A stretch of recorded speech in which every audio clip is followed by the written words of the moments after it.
السلام علیکم ورحمۃ اللہ وبرکاتہ۔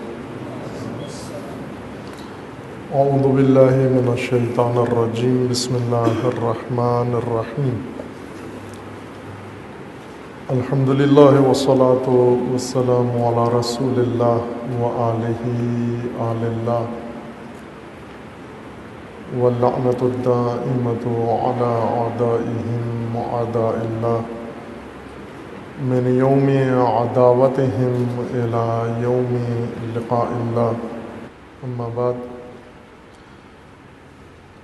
اوصیکم عباد اللہ ونفسی بتقوی اللہ، اتقوا اللہ فإن خیر الزاد التقوی۔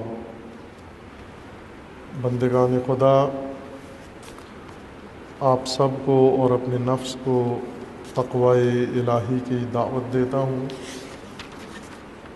تقوی اختیار کریں، اپنی زندگی کو تقوی کی بنیاد پر استوار کریں کہ دنیا و آخرت میں انسان کی نجات خداوند تبارک و تعالی نے تقوی میں مقرر فرمائی ہے۔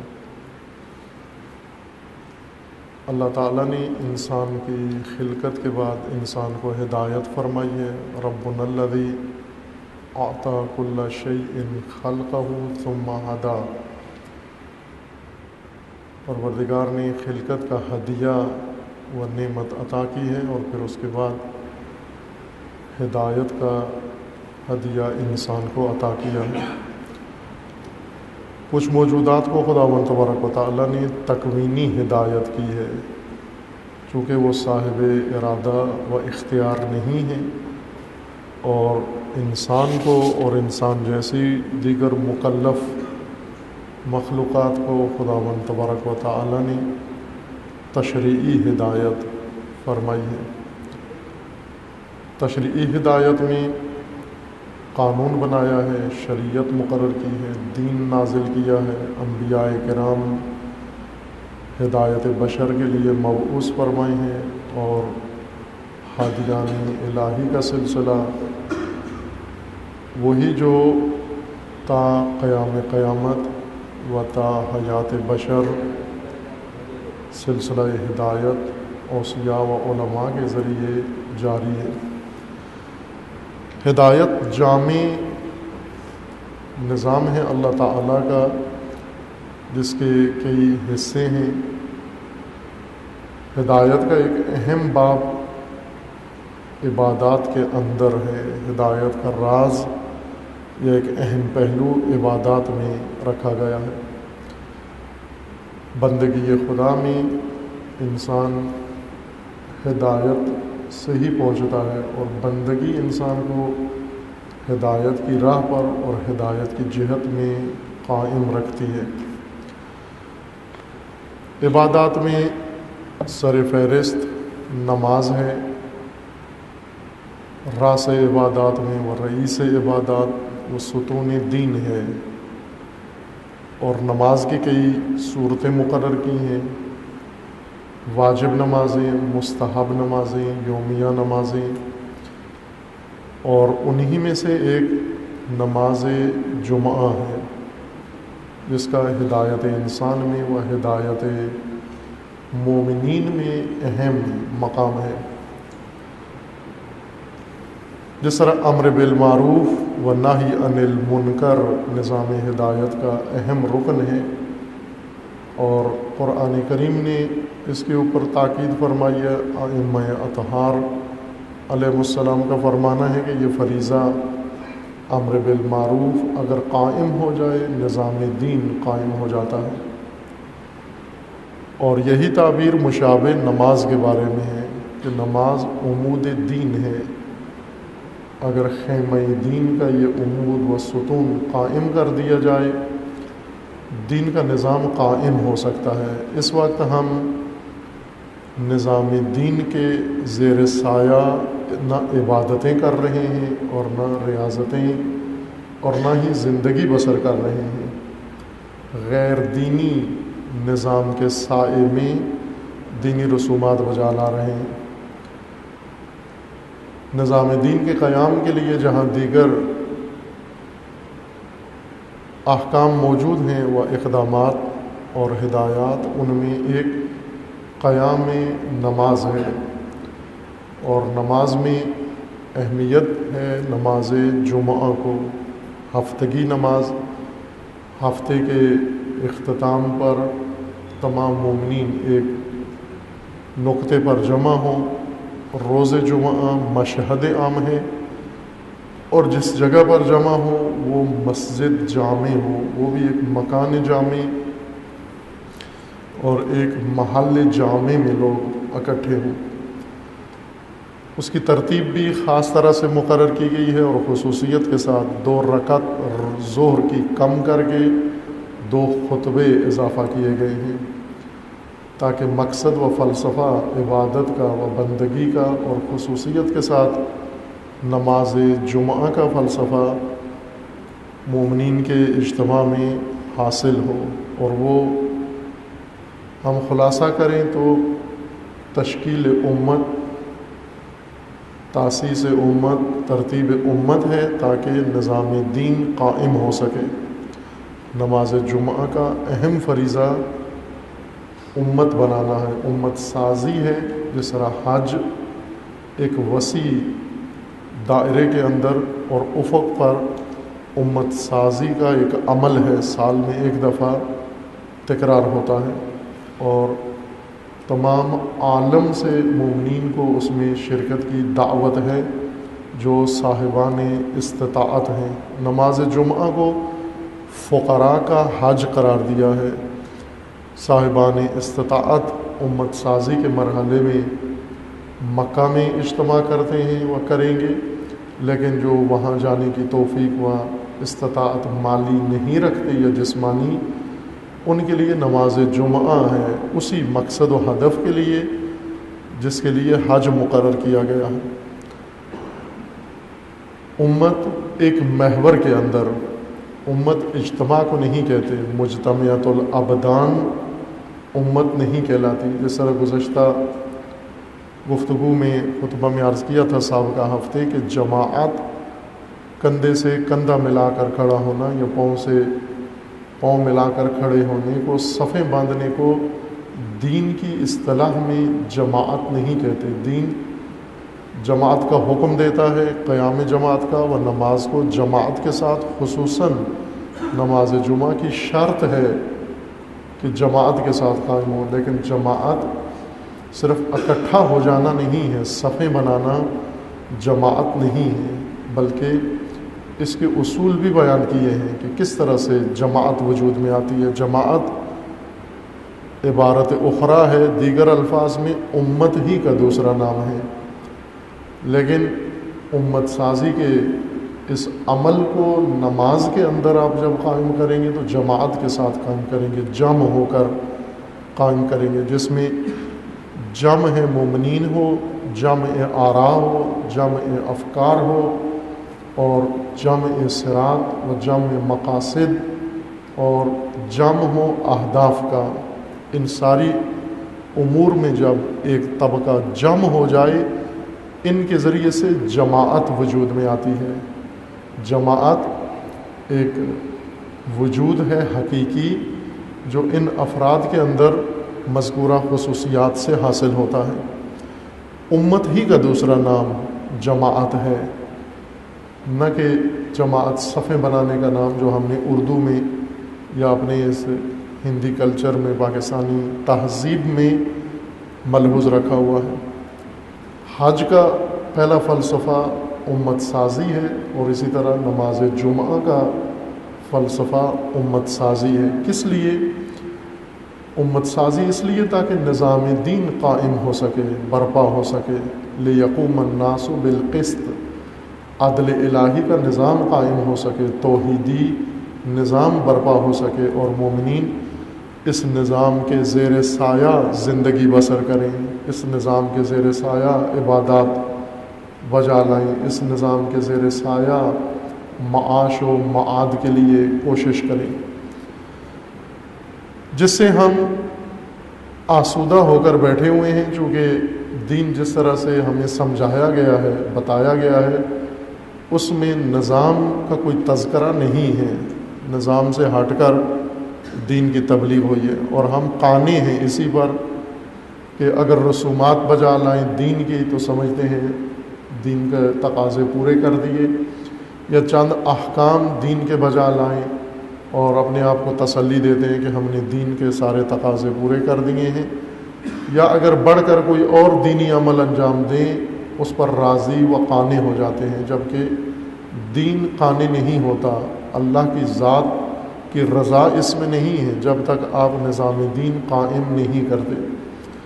اس لیے رسول اللہ صلی اللہ علیہ وآلہ وسلم جب مدینہ تشریف لائے تو سب سے پہلے اقدامات، چونکہ نظام قائم کرنے کے لیے مکہ چھوڑا تھا، باقی سارے کام مکہ میں ممکن تھے، نظام الہی مکہ میں قائم کرنا بعید تھا، ناممکن تھا، اس لیے ہجرت کا حکم ہوا کہ یہ سرزمین جو سب سے زیادہ مقدس ہے، جس میں حرم خدا ہے، جس میں کعبۃ اللہ ہے، نظام الہی کے لیے آمادہ نہیں ہے، بس یہاں سے چلے جائیں۔ کعبہ کی وجہ سے آپ کعبہ سے چپک کے بیٹھ جائیں، مسجد الحرام میں مجاور بن کے بیٹھ جائیں، یہ نہیں حکم دین کا، بلکہ دین کا حکم یہ ہے کہ نظام برپا کریں۔ مکہ میں کعبہ میں نہیں ہوتا تو کعبہ سے نکل جائیں، یثرب میں جا کر یہ کام کریں، مدینہ میں جا کر یہ کام کریں۔ جب حضور مدینہ تشریف لائے، قیام نظام الہی کے لیے بنیادی و ابتدائی اقدامات میں سے دو اہم کام کیے، ایک مسجد تاسیس کی، مسجد بنائی، مسجد النبی سے پہلے ایک مسجد باہر مدینہ سے بنائی جو ابھی مدینہ کے اندر ہے، مسجد قباء، اور پھر اس کے بعد مسجد النبی مدینہ کے اندر تاسیس کی، یثرب کے درمیان میں آبادی کے اندر، اور دوسرا جماعت قائم کی اور جمعہ قائم کیا، اور یہی مسجد و جمعہ نہایتاً باعث بنا کہ مدینہ کے اندر بہت جلد الہی نظام برپا ہو گیا اور لوگوں کی پوری زندگی اس نظام الہی کے مطابق بسر ہو رہی تھی۔ عبادات میں و خصوصاً نماز میں اور بالاخص نماز جمعہ میں تقوی کا تذکرہ ضروری ہے۔ ویسے تقوی شرط ہے عبادت کے لیے، بلا تقوی کوئی عمل عبادت نہیں کہلا سکتا، متقی کا عمل عبادت شمار ہوتا ہے۔ نماز جمعہ میں تقوی کی تاکید واجبات میں سے ہے، لازم ہے۔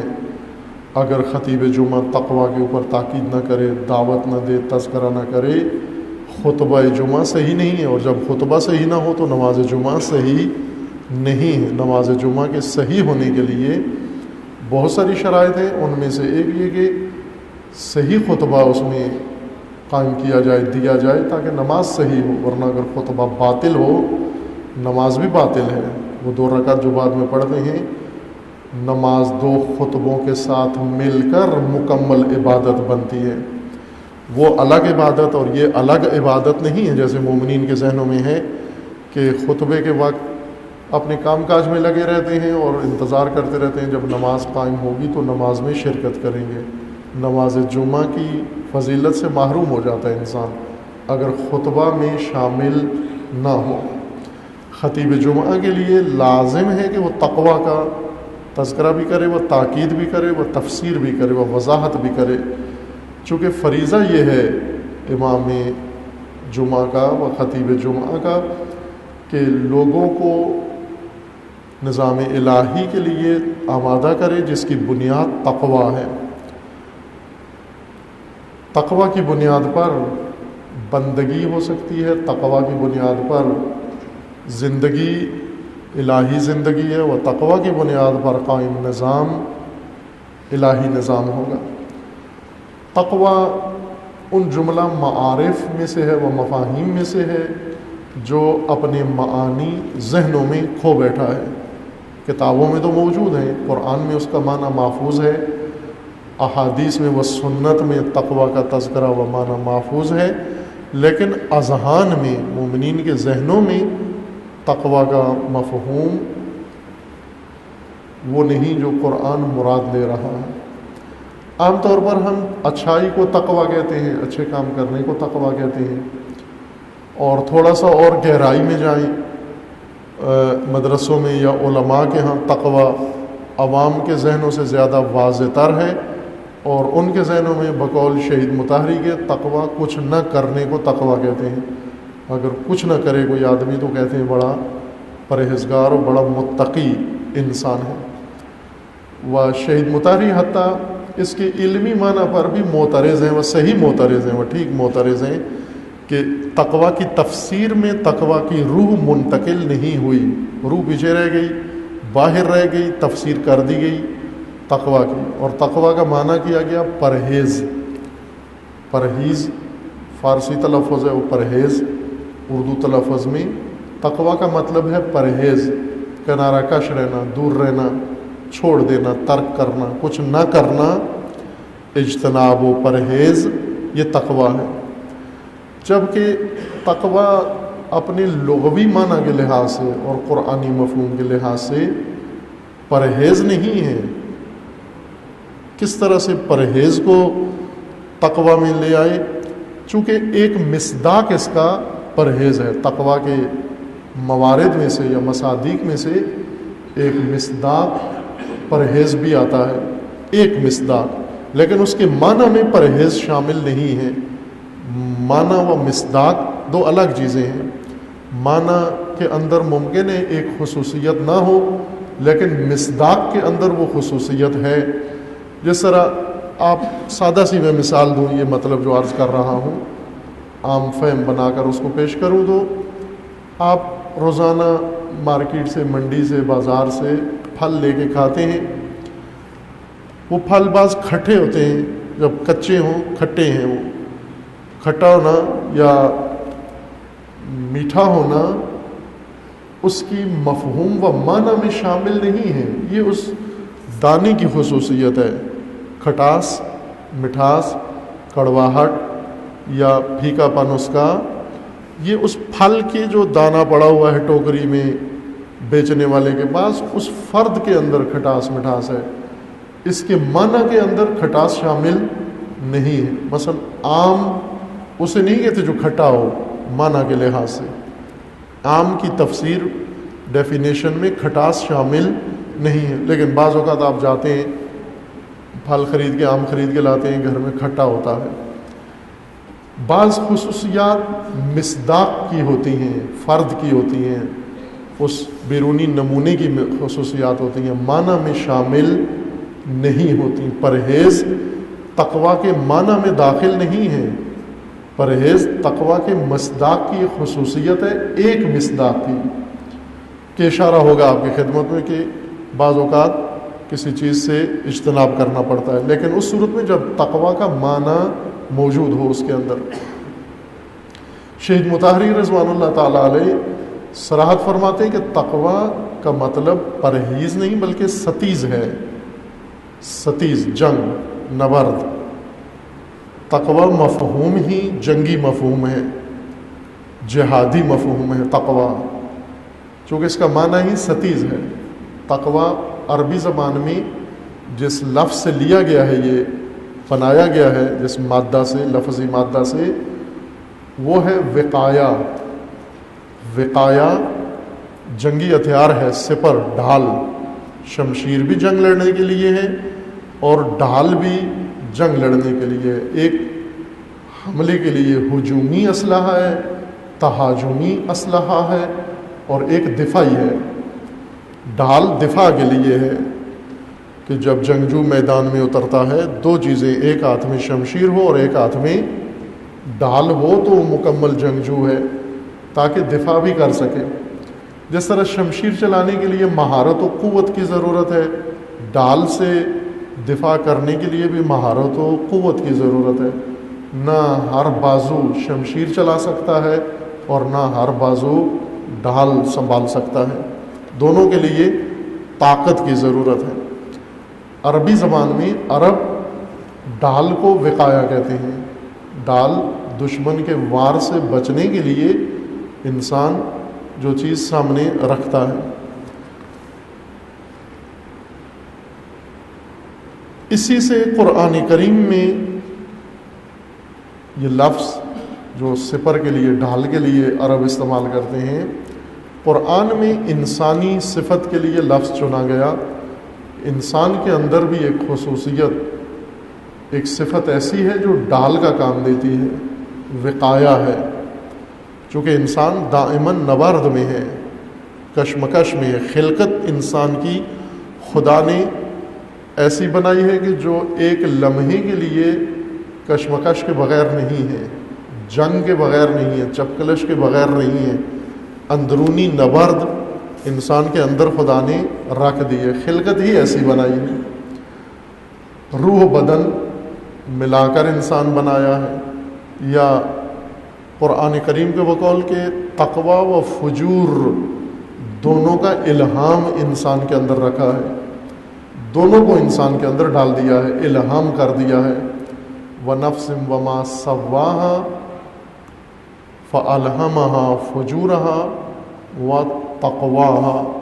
خداوند تبارک و تعالیٰ نے انسان کے نفس کو سوی بنایا، مستوی بنایا، بہت ہی عالی بنایا، موزوں و متوازن بنایا. اور اس کے توازن کی دلیل یا علامت یہ ہے کہ تقوی و فجور دونوں الہام کر دیے اس کے اندر، تقوی و فجور دونوں ڈال دیے اس کے اندر. جب تقوی و فجور دونوں طبیعت انسان و فطرت انسان کا حصہ بنا دیے ہیں، بس دائمی جنگ بھی انسان کے اندر شروع کر دی ہے. اور یہی جنگ فیصلہ کن مرحلے میں جا کر جب فطرت کا غلبہ ہو، تقوی کا غلبہ ہو جائے، انسان کامیاب ہے. قد افلح من زکاہا. اس جنگ میں فلاح، نجاح و کامیابی ضروری ہے. اس جنگ کو ہارنا نہیں ہے، اس کو متوقف بھی نہیں کرنا، اس سے بھاگنا بھی نہیں ہے، تسلیم بھی نہیں ہونا. دائماً انسان کشمکش میں ہے. اسی طرح باہر شیطانی قوتیں فراوان ہیں، انسان کے نفس سے باہر، انسان کے وجود سے باہر شیطانی طاقتیں و شیطانی قوتیں موجود ہیں. ان شیطانی قوتوں کے ساتھ بھی نبرد ہے انسان کی. جس طرح اندر فجور ہے و فسق انسان کے، اور مادہ ہے فسق و فجور پر اکسانے والا، جیسے نفس امارہ ہے، خواہشات ہیں، شہوات ہیں، حب نفس ہے. یہ ساری چیزیں انسان کے اندر سرکشی پیدا کرتی ہیں. اسی طرح باہر بھی سرکش طاقتیں ہیں جو انسان کو اس نبرد میں نقصان پہنچاتی ہیں. ان سے بچنے کے لیے سپر کی ضرورت ہے، تہاجم کے لیے شمشیر کی ضرورت ہے، تلوار کی ضرورت ہے، اور دفاع کے لیے، بچنے کے لیے سپر کی ضرورت ہے. سپر انسان کی ڈھال، اس کا نام ہے تقوی.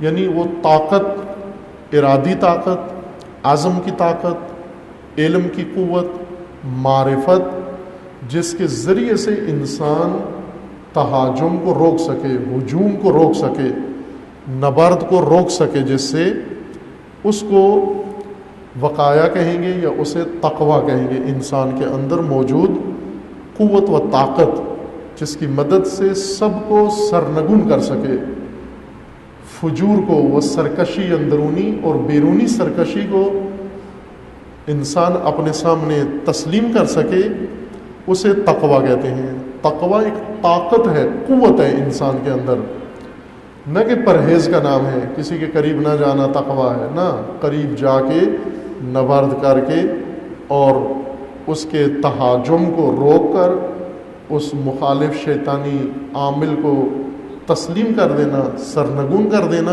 یہ تقوی ہے. اس لیے انسان کے لیے یہ طاقت ضروری ہے، اس طاقت کا حصول ضروری ہے، اس طاقت تک پہنچنا ضروری ہے. جس طرح قرآن کریم نے مومنین کو حکم دیا ہے کہ تمہارے دشمن ہیں، وہ فراوان دشمن ہیں، کم نہیں ہیں. ان دشمنوں کے مقابلے میں تمہیں تیاری کرنی ہے. وَأَعِدُّوا لَهُمْ مَا اسْتَطَعْتُم مِّن قُوَّةٍ.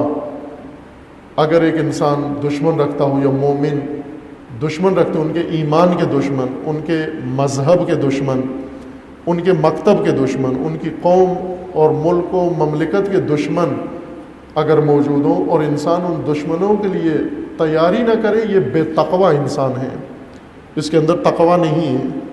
جو دشمن کی نبرد کے لیے آمادہ نہیں ہے یا اس نے تیاری نہیں کی ہے۔ قرآن اس کو کہتے ہیں یہ بے تقوی انسان ہے۔ علامہ اقبال نے اپنی ایک فارسی نظم میں اس تقوی کو خوبصورتی سے بیان کیا ہے کہ ابھی نبرد ختم نہیں ہوئی، سپر از دست می انداز کہ جنگ است ہنوز۔ یہ نہ سمجھ کہ وہ جنگ ختم ہو گئی ہے، ابھی سپر ڈال زمین پہ نہ رکھ کہ تیرا دشمن موجود ہے، ڈال ہاتھ میں رکھ، سپر از دست می انداز کہ جنگ است ہنوز۔ ابھی جنگ جاری ہے، وہ ختم نہیں ہوئی، نہ تیرے اندر سرکش قوتیں مر گئی ہیں اور نہ باہر سرکش دشمن مر گیا ہے، دب گیا ہے، مٹ گیا ہے، اس لیے سپر اپنے ہاتھ میں تھام کے رکھ۔ انسان بے تقوی ہے اگر یہ سپر اس کے ہاتھ میں نہ ہو۔ تقوی ایک مرحلہ اس کا فطرت انسان کے اندر موجود ہے، جس طرح قرآن میں ہے فَأَلْهَمَهَا فُجُورَهَا وَتَقْوَاهَا، جس کو آپ اپنی مادری زبان میں کہتے ہیں بائی ڈیفالٹ تقوی انسان کے اندر ہے۔ پیدائشی طور پر ایک مرحلہ تقوی کا وجود روح لے کر پیدا ہوتی ہے، ساتھ لاتی ہے جہیز میں اپنے ساتھ ہدیہ و ارمغان الہی تقوی کے طور پر روح ساتھ لاتی ہے۔ اس کو تقوی فطرت کہتے ہیں، یہ سرمایہ فطرت ہے، یہ متاع فطرت ہے۔ لیکن یہ تقوی خطرے میں ہوتا ہے اور بہت جلدی لٹ جاتا ہے، ضائع ہو جاتا ہے، فطرت سے غائب ہو جاتا ہے۔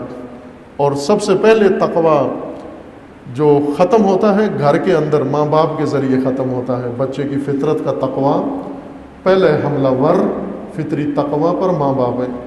جب بچے کو خلاف فطرت امور پر اکساتے ہیں، اسے جھوٹ بلواتے ہیں، اسے مکر و فریب سکھاتے ہیں، اسے ہٹ درمی سکھاتے ہیں اپنے امور کے ذریعے سے، اپنے کاموں کے ذریعے سے، بچہ بھی آہستہ آہستہ خوگر ہو جاتا ہے۔ چونکہ انسان کا نفس خو پذیر ہے، رنگ پکڑتا ہے، جس ماحول میں جاتا ہے اس ماحول کا رنگ اپنے اوپر طاری کر لیتا ہے، اپنے اوپر چڑھا لیتا ہے۔ پہلا رنگ ماں باپ سے لیتا ہے، پہلا اثر اپنے والدین سے لیتا ہے۔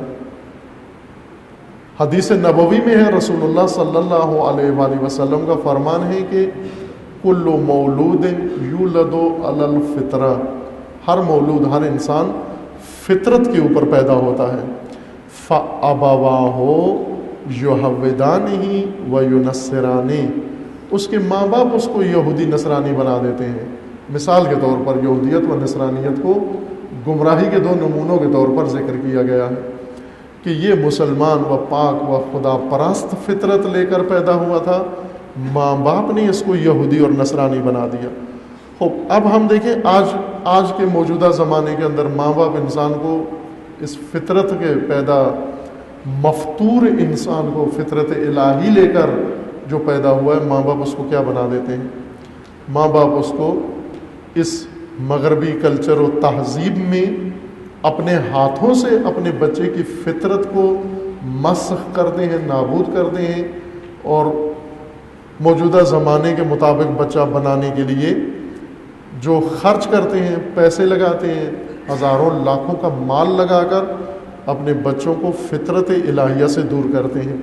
فَأَبَوَاهُ يُحَوِّدَانِهِ وَيُنَصِّرَانِهِ، یعنی اس کے ماں باپ ہیں جو اس کو مغربی طرز کا بنا دیتے ہیں، جو اس کو نامعقول، جو بچے کو نامعقول اعمال پر اکساتے ہیں اور غیر الہی راہوں پر ڈالتے ہیں۔ ماں باپ کے اختیار میں ہے یہ مولود، یہ مفطور، یہ ماں باپ کے اختیار میں ہے۔ انہوں نے حملہ کیا اس کی فطرت پر اور اس کی فطرت کے تقاضے اس سے دور کیے ہیں۔ پھر آہستہ آہستہ یہ مولود، یہ مفطور، یہ سوسائٹی کے سپرد ہو جاتا ہے، اکیڈمیوں کے سپرد ہو جاتا ہے، اسکولوں مدرسوں کے سپرد ہو جاتا ہے، ماحول گلی محلے کے سپرد ہو جاتا ہے، اور ایک معاشرے کے سپرد ہو جاتا ہے۔ آہستہ آہستہ اگر وہ معاشرہ فطرت سے دور ہو، یہ مولود بھی مکمل طور پر فطرت سے دور ہو جاتا ہے۔ ایک مرحلہ تقوی کا فطرت انسان کے اندر ہے. اگر انسان اس سرمائے کو بچا کے رکھے، حفاظت کرے، ابتدائی مرحلے میں ماں باپ نے اس کی حفاظت کرنی ہے. ماں باپ کوشش کریں. جس طرح بچوں کو کہا جاتا ہے معصوم ہیں، اردو میں اچھا نام بچوں کے لیے استعمال ہوتا ہے کہ معصوم ہیں. بچے عصمت رکھتے ہیں. ایک عصمت آپ ائمہ کے ذریعے ذکر کرتے ہیں، انہیں بھی کہتے ہیں معصوم ہیں، بچوں کو بھی کہتے ہیں معصوم ہیں. اور کبھی فرق نہیں تلاش کیا کہ دونوں میں فرق کیا ہے. بچہ بھی معصوم ہے اور امام بھی معصوم ہے. بلکہ وہ کسی جگہ مومنین نے نماز قائم کی اور آگے نابالغ بچہ کھڑا کر دیا. تو پوچھا کہ بھئی نابالغ کے پیچھے تو نماز نہیں ہوتی. امام کی شرط یہ ہے کہ وہ بالغ ہو، عاقل ہو، عالم ہو اور صحیح نماز قائم کر سکتا ہو. آپ نے چھوٹا نابالغ بچہ آگے کھڑا کر دیا چند سال کا. تو انہوں نے کہا کہ چونکہ امام معصوم ہوتا ہے اور وہ معصوم نہیں ہے، لہذا یہ معصوم ہم نے آگے کھڑا کر دیا ہے تاکہ معصوم کی جگہ معصوم کھڑا رہے. عصمت جو ائمہ کے لیے ذکر کی جاتی ہے وہ بھی اسی معنی میں ہے کہ محفوظ، خطا سے محفوظ، گناہ سے پاک، محفوظ. عصمت حفاظت، حفظ کے معنی میں ہے. معصوم یعنی محفوظ، جس کے نزدیک ہی گناہ و آلودگی نہ آئی ہو. بچے کو بھی کہتے ہیں معصوم. اسی بنا پر، اسی معنی میں کہتے ہیں کہ ابھی اس کے نزدیک کوئی گناہ نہیں آیا، چونکہ اس کی عمر نہیں ہے گناہ کرنے والی. لیکن دونوں عصمتوں میں فرق ہے. یہ اس وجہ سے گناہ کے قریب نہیں ہے چونکہ ابھی شعور نہیں رکھتا، ادراک نہیں رکھتا، فہم نہیں رکھتا، گناہ و ثواب کا معنی نہیں سمجھتا، اس وجہ سے قریب نہیں ہے گناہ کے. ایک مومن اپنے فرزند کی تعریف کر رہے تھے کہ ہم نے جب انہیں تذکر دیا کہ آپ گھر میں مثلا آپ نے کیبل لگائی ہوئی ہے اور اس پہ دن رات آپ کے یہ مناظر چلتے ہیں اور آپ کے بچے دیکھتے ہیں، یہ مناظر بچوں کی روح پر، فطرت پہ اثر ڈالتے ہیں، تو کہنے لگے کہ نہیں، ہم نے بچوں کی تربیت ایسی کی ہے. 2.5 سال کے بچے کا کہہ رہے تھے کہ 2.5 سال کا بچہ جب ٹی وی کے سامنے بیٹھتا ہے اور جب کوئی غلط ایڈ آتا ہے، عریانی برہنگی کا منظر آتا ہے، تو یہ بچہ منہ موڑ لیتا ہے اپنا. اس قدر پاکیزہ بچہ ہے کہ ابھی سے اس کو بے حیائی سے نفرت ہے، یہ اپنا منہ موڑ لیتا ہے. میں نے ان سے عرض کیا کہ بھائی بچہ شیرخوار ہوتا ہے، پہلے 6 مہینے میں مثلا دودھ پیتا ہے، پھر اس کے بعد آہستہ آہستہ کھانے کی چیزیں شروع کرتا ہے. جب یہ 6 ماہ کا ہے، 3 ماہ کا ہے، آپ اس کو بہترین مزیدار چاکلیٹ اس کو پیش کرو تو یہ منہ موڑ لے گا. اگر آپ زبردستی بھی اس کے منہ میں چاکلیٹ ڈالو تو یہ منہ بنا لے گا، منہ بسور لے گا. چونکہ عمر نہیں ہے چاکلیٹ کھانے کی. جب چاکلیٹ کی عمر آ گئی اور اس نے منہ موڑا، اس کو تقویٰ سمجھنا. ابھی یہ تقویٰ نہیں ہے، نافہمی ہے. ابھی نابالغی، عدم بلوغ کی وجہ سے چاکلیٹ نہیں کھاتا. جب چاکلیٹ کی عمر آ جائے اور چاکلیٹ نہ کھائے، سمجھو بڑا پاکیزہ بچہ ہے آپ کا. ابھی 2.5 سال میں اس کے اندر ابھی کوئی خواہش پیدا نہیں ہوئی، کوئی شہوت پیدا نہیں ہوئی. اگر وہ کوئی عریان منظر دیکھ کے منہ موڑ لیتا ہے تو یہ تقویٰ نہیں ہے. اس کو نہیں کہتے تقویٰ. اس وقت کہیں گے کہ جب بالغ انسان یہ کام کرے. عصمت معصومین کے اندر بے شعوری کی وجہ سے نہیں ہے، عصمت شعور کی وجہ سے ہے، معرفت کی وجہ سے ہے، آگہی کی وجہ سے ہے، وہ قوت نفس کی بنا پر ہے.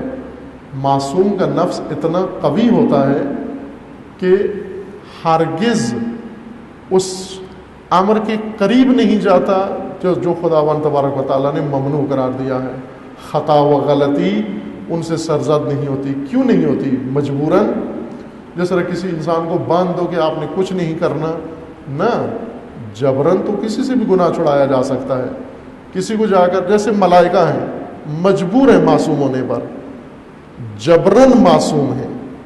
انسان جبراً نہیں ہے معصوم، علماً معصوم ہے، آگاہی کی وجہ سے معصوم ہے، قوت نفس کی وجہ سے معصوم ہے، طاقت کی وجہ سے معصوم ہے. بعض علماء نے ذکر کیا ہے کہ تقویٰ انسان کے اندر انسان کو محفوظ رکھتا ہے ان تہاجمات سے، اس یلغار سے جو چاروں طرف سے انسان کے اوپر تہاجم و یلغار شروع ہے۔ اس سے بچنے کے لیے اندر نفس انسان کی طاقت یہ انسان کو محفوظ رکھتی ہے، بچپن سے ہوتی ہے۔ بچہ معصوم ہے، محفوظ ہے، اس عصمت کو ماں باپ توڑتے ہیں، عصمت شکنی کرتے ہیں بچے کی۔ یہی بچہ جو پیدائشی طور پر فطرتاً معصوم ہے، لیکن جب بلوغ سے پہلے ہی ابھی عصمت ٹوٹ جاتی ہے اس کی۔ بچے کو ایسے مواقع خود ماں باپ فراہم کرتے ہیں، اس کو ایسے مواقع خود ماں باپ دیتے ہیں جس کے نتیجے میں اس کی عصمت ختم ہو جاتی ہے۔ تقوی فطرت بچے کے اندر موجود ہے، اس کی حفاظت کی ضرورت ہے۔ نظام تربیت و تعلیم ڈگری دینے والا نظام نہیں ہوتا، بلکہ بچے کی فطرت کو پروان چڑھانا، شگوفہ کرنا اور اس کی عصمت فطری کو و تقوی فطری کو محفوظ رکھ کر اسے پروان چڑھانا تعلیم و تربیت کا حقیقی و اصلی نظام ہے۔ اس کے لیے انبیاء مبعوث ہوئے، یعلمہم الکتاب والحکمہ ویزکیہم، ان کا تزکیہ و تطہیر کرنے کے لیے، تربیت کے لیے اور تعلیم کتاب و حکمت کے لیے، تاکہ ان کی فطرت اپنی اساس پر قائم رہے۔ مسخ جب ہو جائے فطرت، پھر انسان کے لیے یہ چیزیں بے معنی ہو جاتی ہیں۔ تقوی جیسے اشارہ کیا کہ اس کا معنی پرہیز نہیں ہے، اس کا معنی ستیز ہے۔ ستیز یعنی نبرد، چونکہ تقوی وقایا ہے، سپر ہے، ڈھال ہے جو نبرد کے موقع پر استعمال ہوتی ہے۔ کہاں پر اس کو تقوی کہیں گے ہم؟ تقوی انسان کی قوت ارادی کا نام ہے، تقوی عزم کا نام ہے، تقوی قوت نفس کا نام ہے، تقوی قوت قلب کا نام ہے، کہ ایک انسان اپنے نفس کے اندر اتنی طاقت پیدا کر لیتا ہے، جس چیز کا ارادہ کرے رد کرنے کا اس کو رد کر دیتا ہے، جس چیز کو ارادہ کرے اپنانے کا اسے اپنا لیتا ہے۔ اس کا ارادہ دوسری اشیاء کے سامنے تسلیم نہیں ہوتا، ان کے سامنے جھکتا نہیں ہے، ان کے سامنے اطاعت نہیں کرتا، ارادہ تابع نہیں ہے۔ جیسے بعض لوگ ہوتے ہیں ان کا اختیار ہی نہیں ہوتا، کہتے بھی ہیں میرا اختیار ختم ہو گیا تھا، غصے میں آئیں نفس کا اختیار ہاتھ سے نکل جاتا ہے، خوشی میں، جذبات میں، احساسات میں، مختلف مواقعوں پر انسان اپنے نفس کی زمام ہاتھ سے دے بیٹھتا ہے، کمزور انسان ہے، ضعیف انسان ہے۔ تقوی اس قوت کا نام ہے کہ آخر تک یہ زمام خود انسان کے ہاتھ میں رہتی ہے، یہ باتقوی انسان ہے۔ یہ انسان نبرد کر سکتا ہے، ستیز کر سکتا ہے۔ جس طرح اگر آپ قرآنی نمونہ تقوی کا دیکھنا چاہتے ہیں، تقوی حضرت یوسف کی سیرت میں ہے۔ حضرت یوسف عین جوانی میں اور گناہ کا موقع و محل موجود ہے، دعوت گناہ موجود ہے، مکان گناہ موجود ہے، ہر چیز، ہر سبب فراہم ہے۔ ایک پرامن ماحول کے اندر یہ گناہ کا موقع موجود ہے، لیکن حضرت یوسف اس گناہ میں آلودہ نہیں ہوئے۔ کیوں نہیں ہوئے؟ تقوی کی وجہ سے۔ نفس یوسف میں اتنی طاقت ہے، اس مارکے سے اپنے آپ کو نجات دینا، سپر استعمال کی، ڈھال استعمال کی۔ ان شہوات کے تہاجم کے مقابلے میں حضرت یوسف کے پاس سپر موجود تھی، ڈھال موجود تھی، لیکن ہم آیا وہ ڈھال رکھتے ہیں؟ ہمارے پاس ہے وہ ڈھال، ہماری اولاد کے پاس ہے وہ ڈھال، ہمارے جوانوں کے اندر ہے وہ ڈھال؟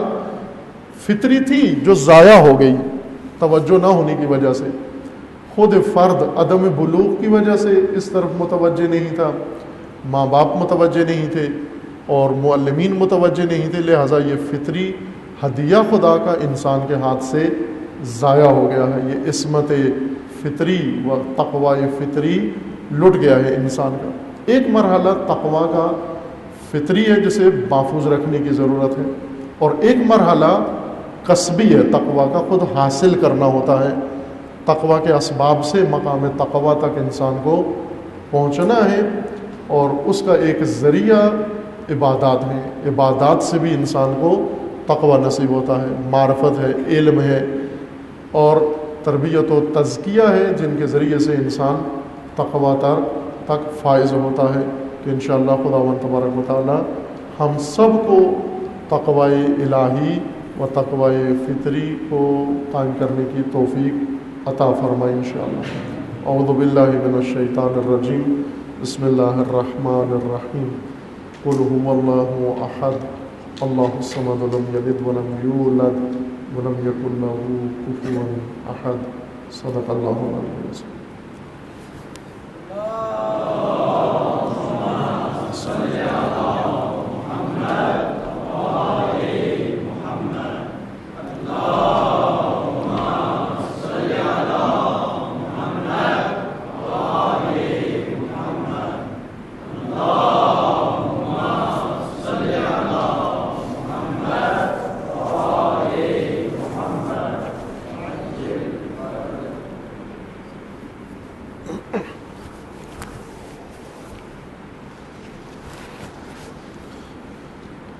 اعوذ باللہ من الشیطان الرجیم، بسم اللہ الرحمن الرحیم،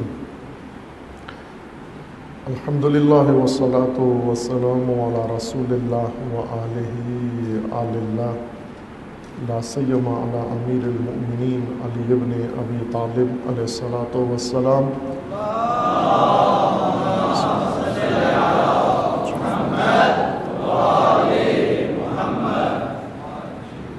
وفاطمۃ الزہرا سیدۃ نساء العالمین،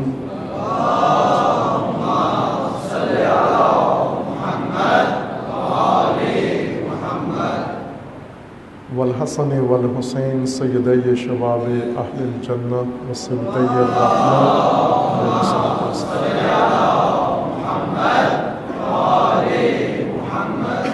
وعلی ابن الحسین علیہ الصلاۃ والسلام،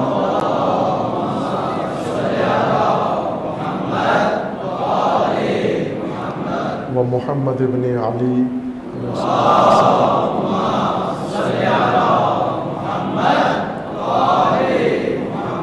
وجعفر ابن محمد،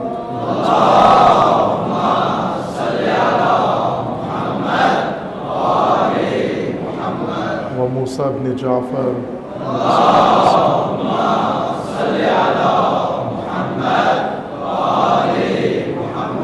وعلی ابن موسیٰ،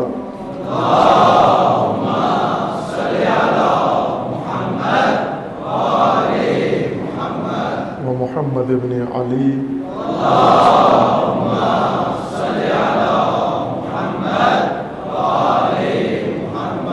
وعلی ابن محمد،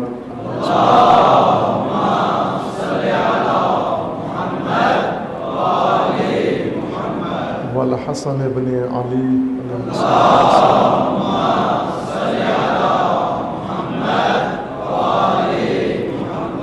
والحجۃ ابن الحسن علیہ الصلاۃ والسلام، حجج اللہ علی عبادہ و امناؤہ فی بلادہ، واللعن علی اعدائہم اجمعین من الآن الی قیام یوم الدین۔ عباد اللہ اوصیکم ونفسی بتقوی اللہ، اتقوا اللہ فإن خیر الزاد التقوی۔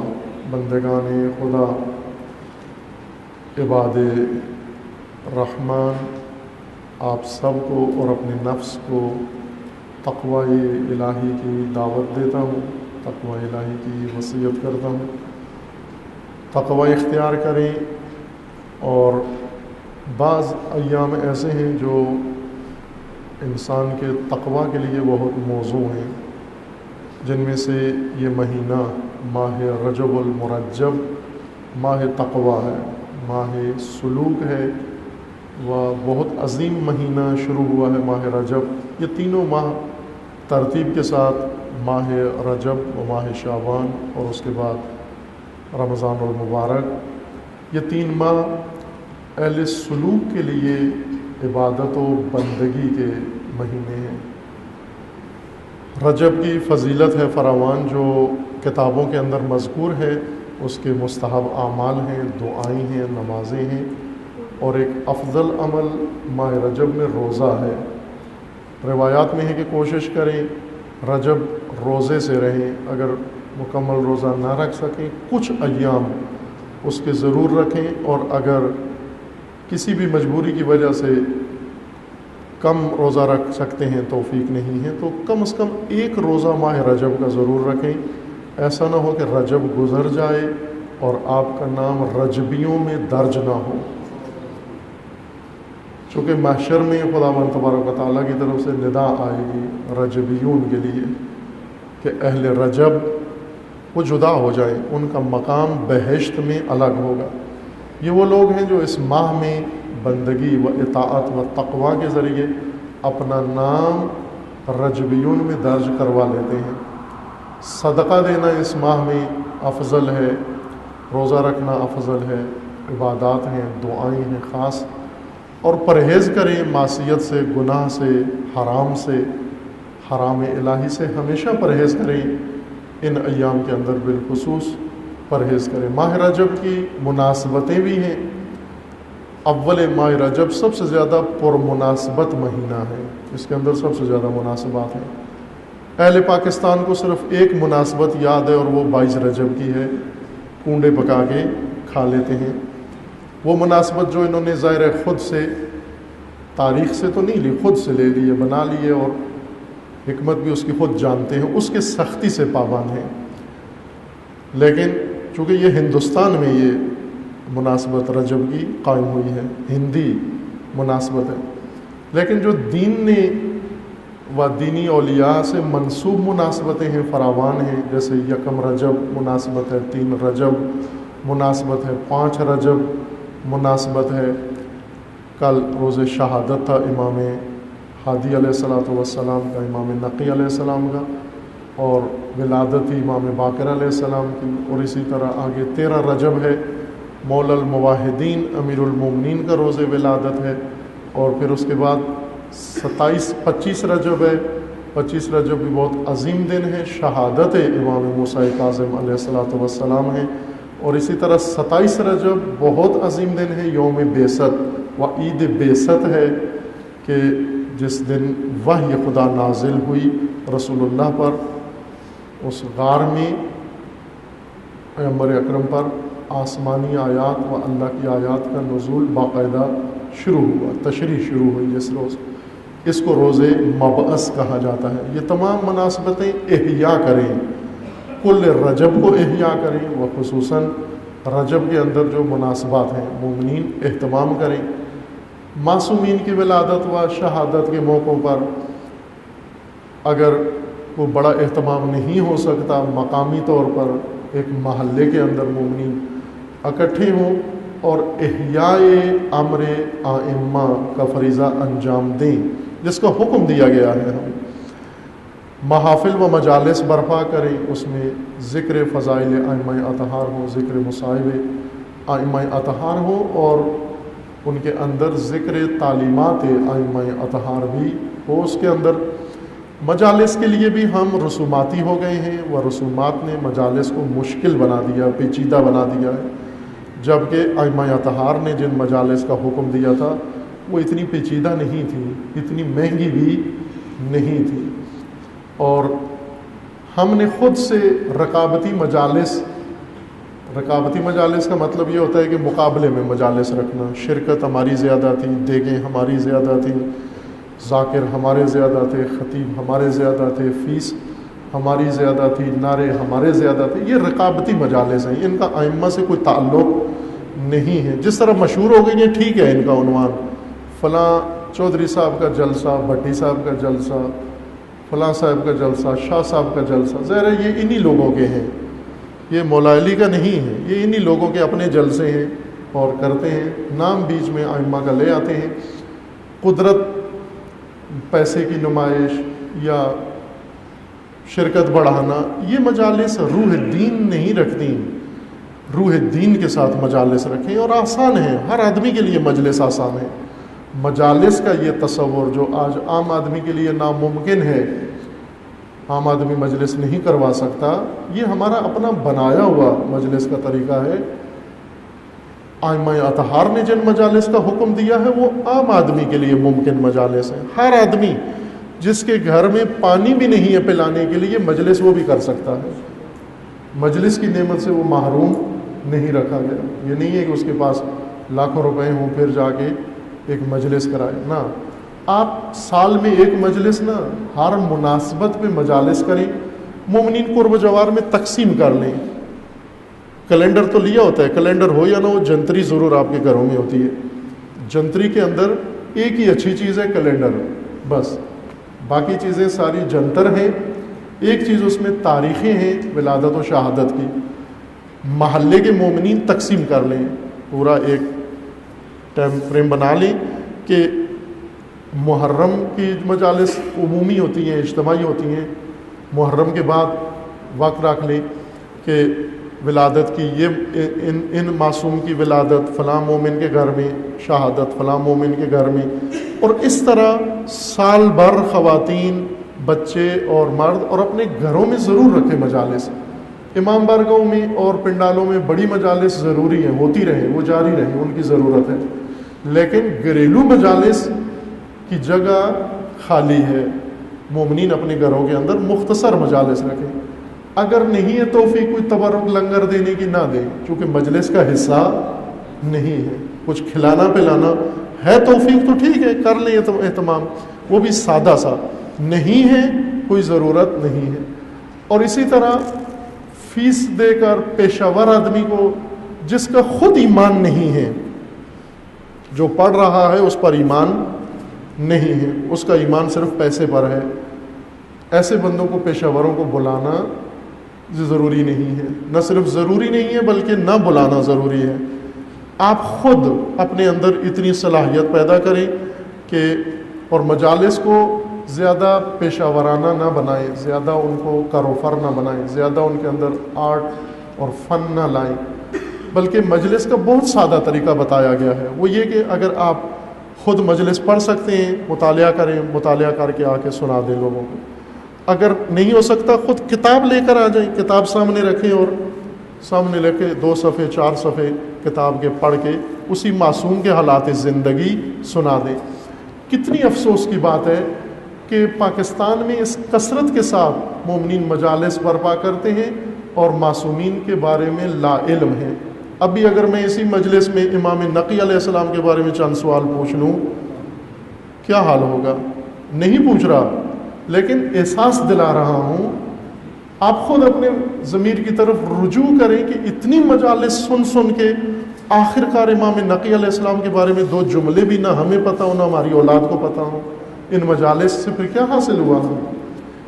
ان مجالس میں تبدیلی کی ضرورت ہے. اور وہ یہ کہ آپ خود بانی بھی بنیں، آپ خود مجلس پڑھ بھی سکتے ہیں اور آپ شرکت بھی کریں. سارے مومنین یہ نہ کہیں کہ کوئی بڑا سپر سٹار آیا ہے تو مجلس سننے جاؤں، نہ. آپ کہیں کہ امام کی مناسبت سے یہ پروگرام رکھا گیا ہے، میں نے جانا ہے. اور خود ان مجالس کو اہتمام کریں، کچھ خرچ کیے بغیر. 1 پائی پیسے کے خرچے کی ضرورت نہیں ہے. اگر نہیں آپ کے پاس، یہ اس صورت میں ہے. اگر ہے تو بھلے احیاء امر دین کے لیے پیسہ خرچ کرنے میں کوئی کباہت نہیں، بلکہ افضل ہے، چونکہ اللہ نے دیا ہے یہ مال، اور اللہ کا مال اللہ کے دین کے لیے خرچ کیا جائے. مناسبتیں سارا سال ہیں، ان مناسبتوں میں اپنے گھروں کے اندر ضروری ہے. گھریلو مجالس کا ایک فائدہ یہ ہے کہ ایک تو اس میں صحیح مطالعاتی چیز پیش کی جاتی ہے، دوسرا آپ کے بچوں کو ماحول ملتا ہے، گھر کے اندر دینی ماحول ملتا ہے، تذکرہ ملتا ہے، گھر کے اندر برکت آتی ہے، اور اولاد کو دین کو سمجھنے کا موقع ملتا ہے، شوق بڑھتا ہے، رغبت بڑھتی ہے. اہتمام مجلس کا بچے کرتے ہیں، دریاں بچھاتے ہیں، گھر صاف کرتے ہیں.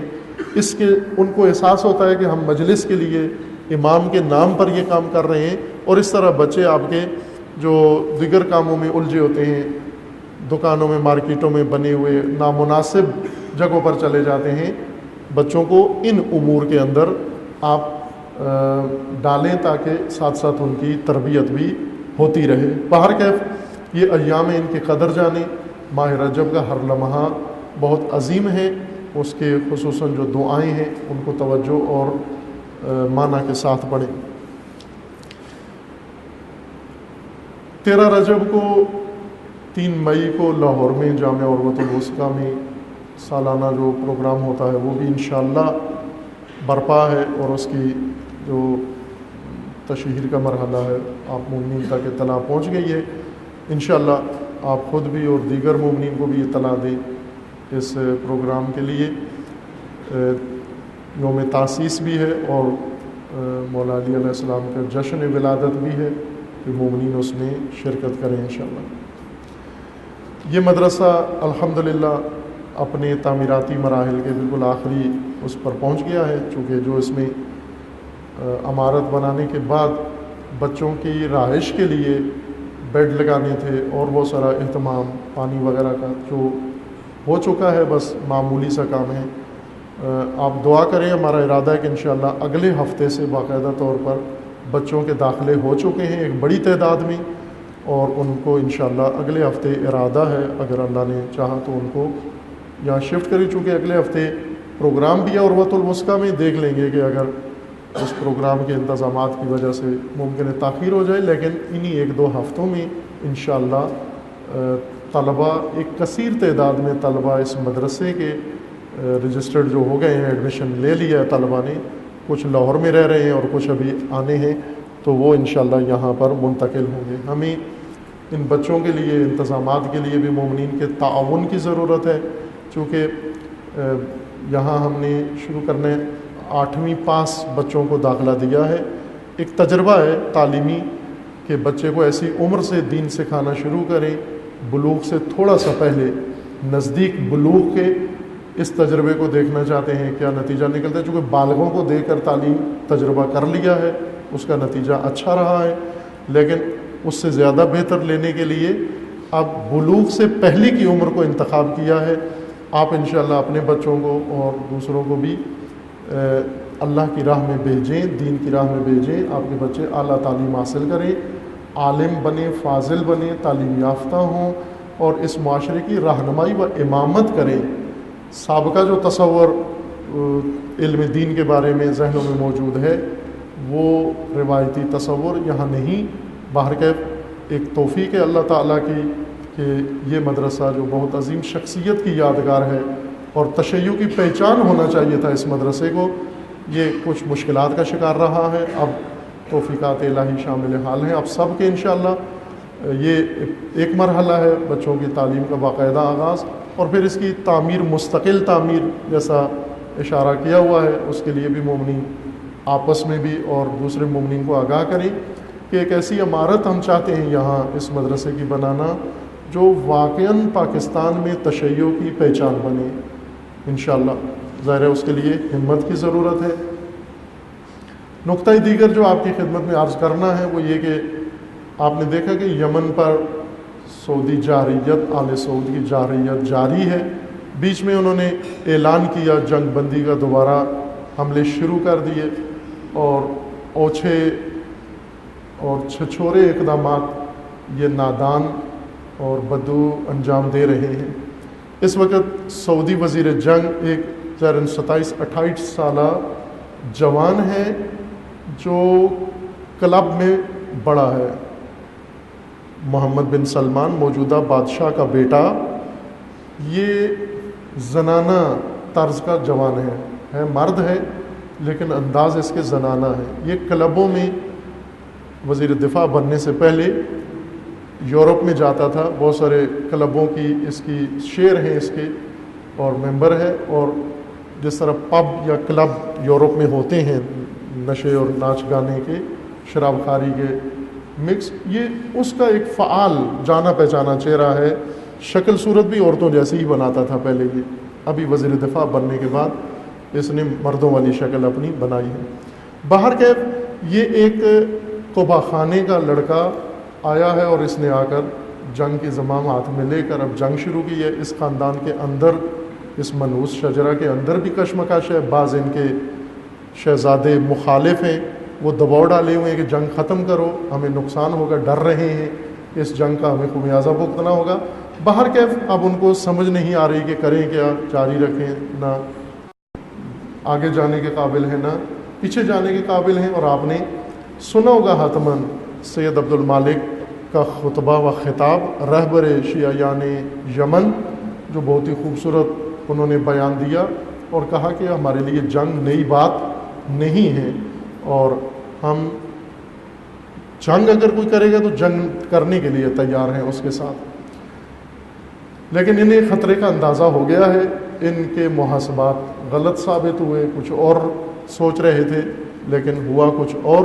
اس وقت ان کی شکست و ناکامی بالکل واضح ہے، چونکہ اس مسلسل بمباری کے باوجود ایک دن اور ایک منٹ کے لیے ان کی پیش قدمی نہیں روک سکے انقلابی طبقہ جو یمن میں، یمنی فوج اور حوثی قبائل یہ دونوں مل کر پیش قدمی کر رہے ہیں، اور ایک لمحے کے لیے نہیں روک سکے۔ اتنے تباہی کے باوجود اب کہہ رہے ہیں ہم نے اپنے مقاصد حاصل کر لیے۔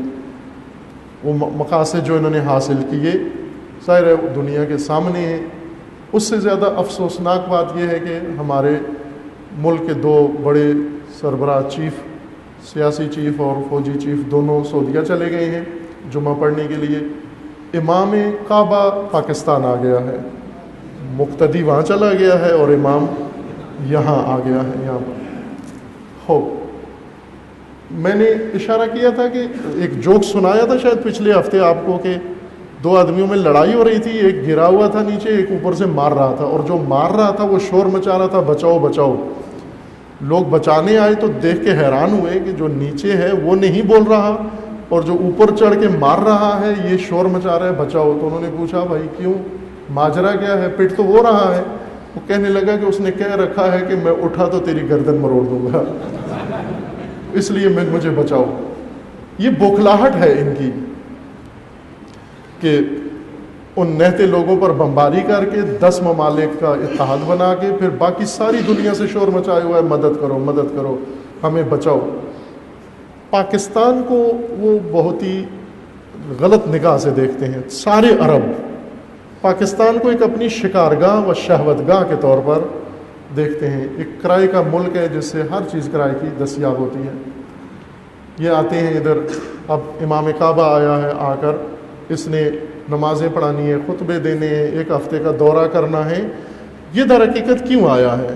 اس لیے کہ باقاعدہ فوج جانے کے لیے پارلیمان کے ذریعے سے نہیں جانا تھا، پارلیمان والوں نے ایک قرارداد منظور کر کے راستہ بند کر دیا کہ باقاعدہ فوج پاکستان کی نہیں جا سکتی۔ ایسے موقعوں کے لیے پاکستانیوں نے ایک اور فوج تیار کر کے رکھی ہوئی ہے، تکفیری فوج۔ امام کعبہ وہ تکفیری فوج کے لیے آیا ہے کہ اگر آپ اپنی یہ فوج نہیں بھیجتے تو وہ فوج بھیج دیں، اور وہ بالکل تیار بیٹھی ہوئی ہے۔ وہ پہلے ہی دفاع حرمین شریفین کے لیے تڑپ رہے ہیں کہ کسی طرح جائیں، اور لیکن یہ عمل ہوگا اور ہو رہا ہے۔ انہوں نے یہ فوج بھیجنا شروع کر دی ہے، چونکہ یہاں سے کچھ ایسے لوگ گئے ہیں وہاں سے بھی آنا جانا ان کا باقاعدہ ہے، بھیج رہے ہیں یہ فوج۔ یمن سے زیادہ وسیع تر مقاصد کے لیے بھیج رہے ہیں۔ پہلے انہوں نے تکفیری فوج بنائی تھی کہ سعودیہ سے باہر رہ کر شام اور عراق میں چھونیاں بنائے اور وہاں سے رہ کر یہ سارے خطے کو تصرف کرے اور تسلط اس کے اوپر جمائے، لیکن اب ان کا نقشہ بدل گیا ہے کہ باہر رہ کر تکفیری فوج کامیاب نہیں ہو سکتی۔ اب باقاعدہ خود سعودی عرب کے اندر تکفیری فوج بنائی جائے جو ان کے کنٹرول میں ہو، لہٰذا پاکستان سے جتنے تکفیری گروہ ہیں یہ سارے دہشت گردوں کو منتقل کیا جائے گا۔ امام کعبہ کی ماموریت یہی ہے، اور آپ کے بھی جو منتخب لیڈر گئے ہوئے ہیں آپ اس میں اپنے آپ کو حصہ دار سمجھیں، یہ نہ کہیں کہ آپ ان کاموں میں شریک نہیں ہیں۔ جس کو آپ ووٹ دیتے ہیں وہ جو قدم اٹھاتا ہے آپ اس میں شامل ہیں، آپ آخر تک ہم فیہا خالدون، آپ اس کے ساتھ ہیں، جہاں تک اس نے جانا ہے وہاں تک آپ اس کے ساتھ ہیں، بند گئے ہیں۔ ووٹ وہ ناف ہے جو آپ نے جوڑ دی ہے اپنی اس شخص کے ساتھ، وہ جہاں جائے گا آپ اس کے ساتھ جا رہے ہیں، وہ آپ کی پشتیبانی سے جا رہا ہے۔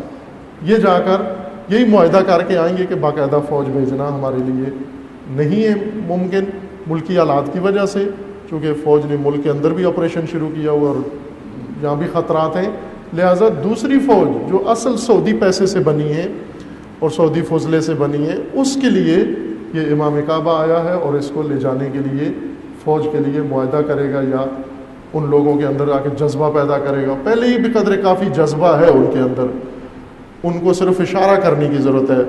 لیکن یہ بات آپ ذہن میں رکھیں کہ یہ مکر شیطان ہے، وہ مکر خدا بھی موجود ہے. اور وہ یہ کہ سعودیہ ایک آہنی دیواروں والا ملک ہے، پولیس اسٹیٹ ہے، رینٹل اسٹیٹ ہے اقتصادی لحاظ سے اور سیاسی لحاظ سے، اور پولیس اسٹیٹ ہے یہ سیکیورٹی کے لحاظ سے، کہ جس کے اندر کوئی رسک نہیں لیتے تھے بالکل تمام عرب ممالک اور بالخصوص سعودی عرب. لیکن اس جنگ میں شرکت کر کے انہوں نے اپنی آہنی دیواریں توڑ دی ہیں. اب یہ مجبور ہیں یہ دہشت گرد گروہوں کو سعودی عرب میں منتقل کرنے پر. اور یہ آپ جان لیں کہ یہی گروہ جب سعودی عرب کے اندر منتقل ہوں گے، ظاہر ہے یہ ان کے اختیار میں نہیں رہیں گے، یقیناً تشیع کا قتل عام کریں گے. ایک بڑی تعداد سعودی عرب کے اندر 20 سے 25% شیعہ آبادی ہے، قطیف، دہران اور تمام اور ان علاقوں کے اندر جو تیل پیدا کرنے والے علاقے ہیں. ان کی سرکوبی کے لیے ان کو فوج چاہیے، دہشت گرد چاہیے، بے رحم گلے کاٹنے والے. اور دوسرا جتنا سعودی بارڈر ہے سب شیعہ آبادی ہے، یہ بھی آپ ذہن میں رکھیں. سعودی بارڈر ہر طرف سے شیعہ آبادی میں گھرا ہوا ہے.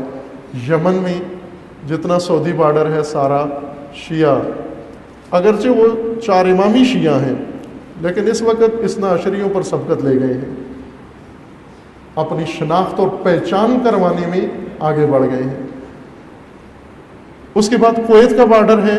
کویت میں ایک بڑی جمعیت، شیعہ جمعیت آباد ہے. وہ عراق کے ساتھ سعودیہ کا جتنا بارڈر لگتا ہے سوائے الانبار کے کہ وہ سوریہ سے ٹکراتا ہے، باقی شیعہ باؤنڈری والا بصرہ اور یہ علاقہ سارا شیعہ آبادی کا ہے.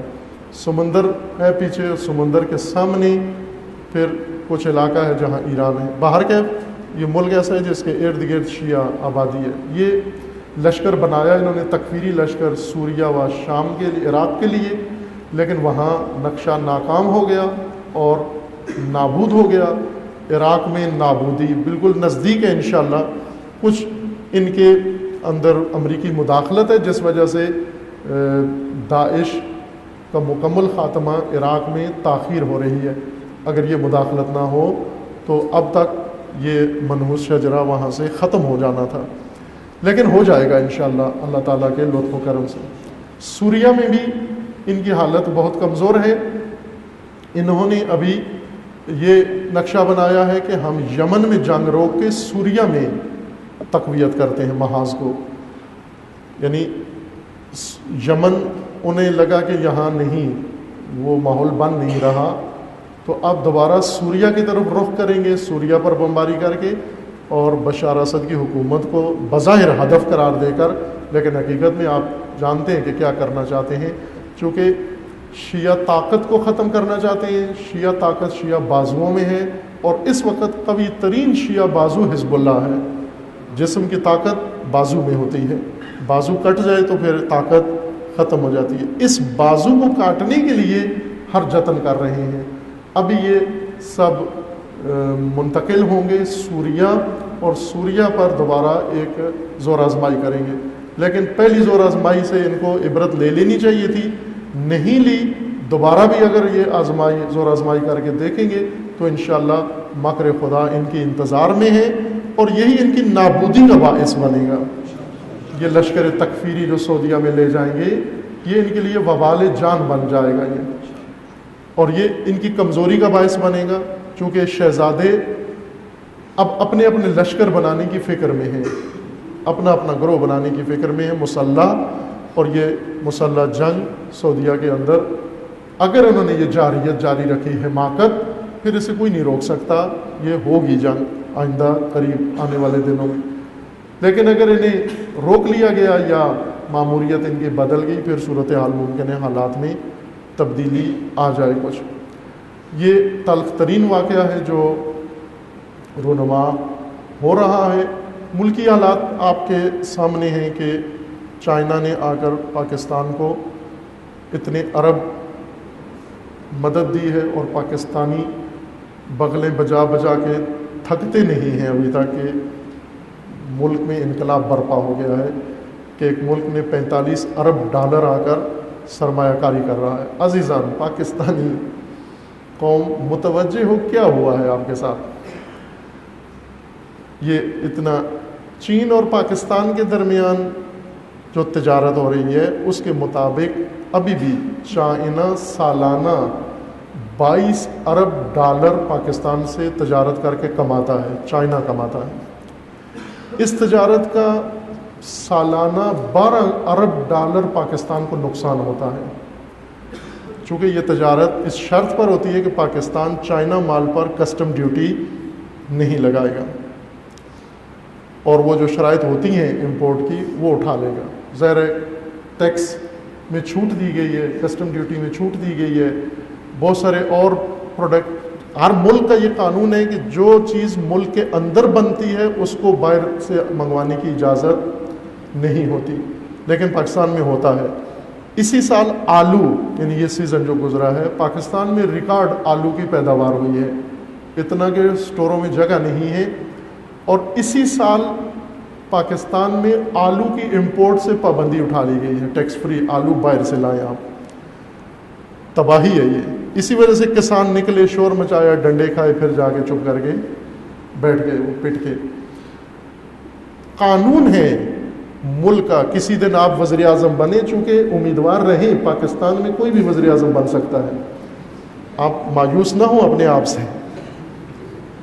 ایک دن اگر آپ وزیر اعظم بن گئے خدا نے چاہا تو, یا خدا نہ خواستہ, تو آپ یہ کام کرنا کہ جو چیز ملک کے اندر پیدا ہوتی ہے اسی چیز کو باہر سے وارد کرنے کی اجازت نہیں دینا, کیونکہ ملک کے اندر تباہی ہو جائے گی, بربادی ہو جائے گی.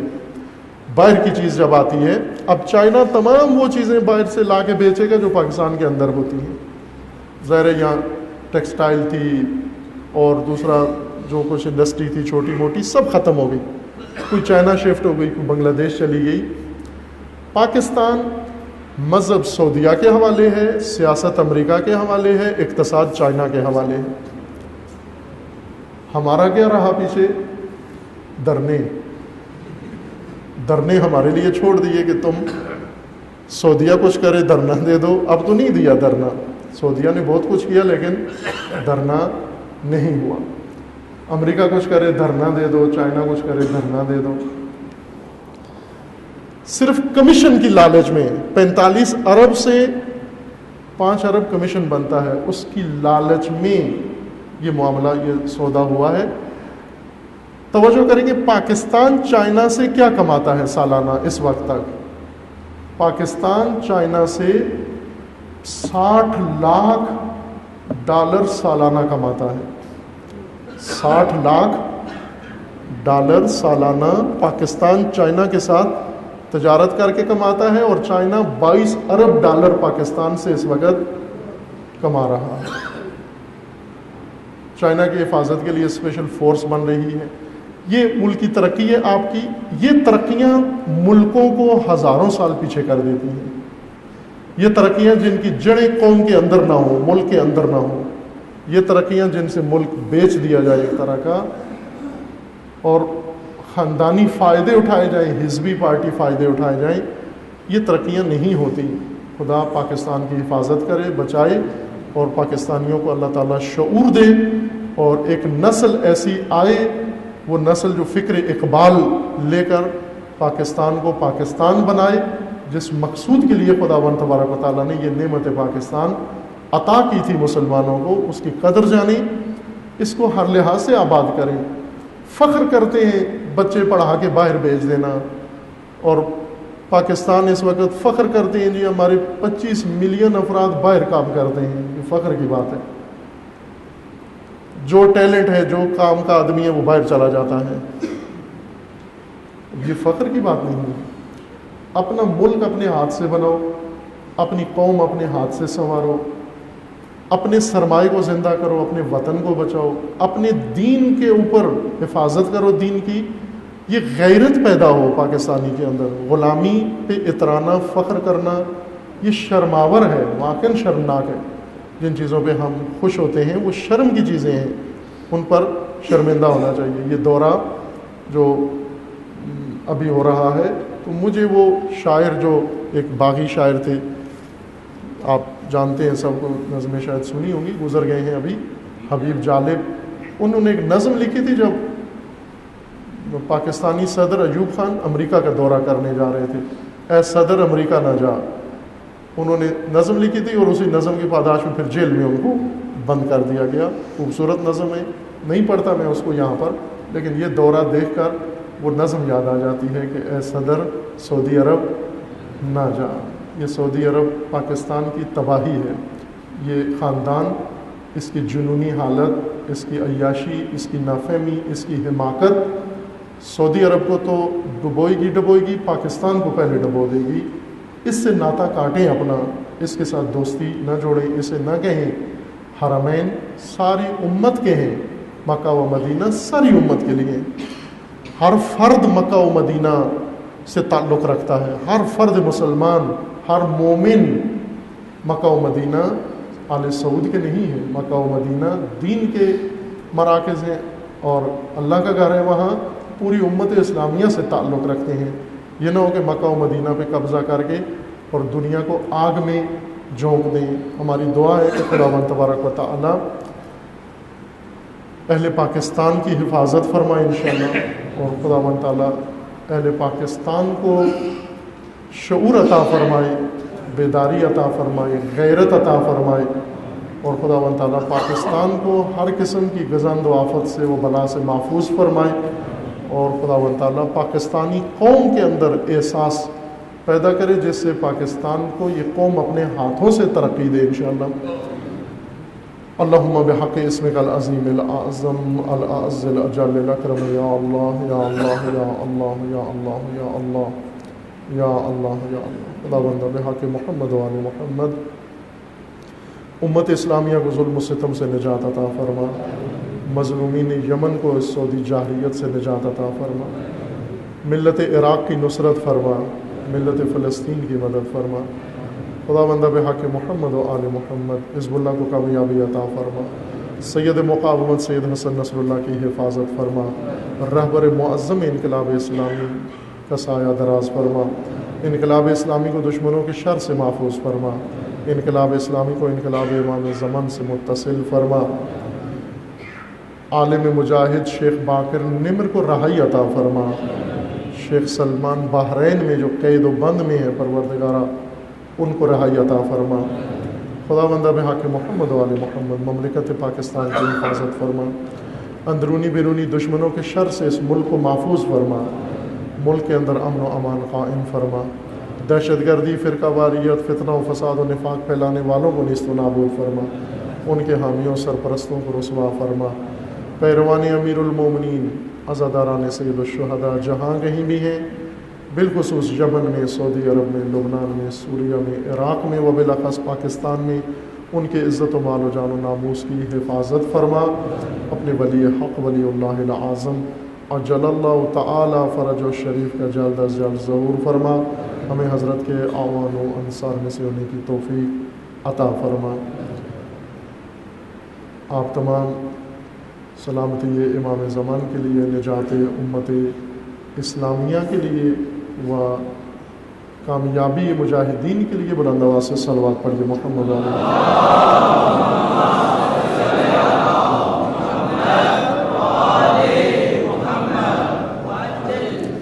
اعوذ باللہ من الشیطان الرجیم، بسم اللہ الرحمن الرحیم، انا اعطیناک الکوثر فصل لربک وانحر ان شانئک هو الابتر، صدق اللہ۔